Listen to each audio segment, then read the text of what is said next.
ما خپل دا خیال دی چې د شاعر دوی سیوي د هر وارد دوی سیوي یوازې شاعرین ده یو ایسه هغه ده چې کومه عقل کې راځي هغه لاجیکل ده هغه تخولی شي بل ته او هغه زده کولی شي هغه لکه بحرونه دغه فعالونه د بحرونه او د تاسو سیندونه او لهرونه اصل کې دوپړی ده هغه د دوپړی تال دی ټک ټک ټک ټک ټک ټک ټک ها نو دغه څه چې دا او نور هغه ابزرویشن دی هغه کتل سیکول د سيزونو نو دغه خو سړی په مشقت او په مهنت او په کوشش باندې پولیم شي د پولیم شي بلته خولیم شي دا خو یو وایسره خو دغه دونه امپورټنټ څه نه شعر د دې هغه اصلي څه چې کوم په دې کې تاثیر اچوي چې کوم په هغې کې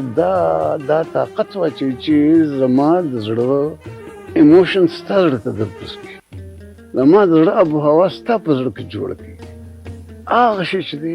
هغه بالکل د انسان د ویل نه بهر دی او هغه بالکل د غیبو نه راځي او قدرتي شی دی په هغې زړي طاقت نشته چې زه راولي په زور باندې دلته کې نه هغه نه راځي نو دلته یو میاشت به ناست دی یو کرښه به ونه لیکي او چې راځي نو بس بیا لکه سیند داسې بیږي بیا نو دغه دواړه ما خو په خپله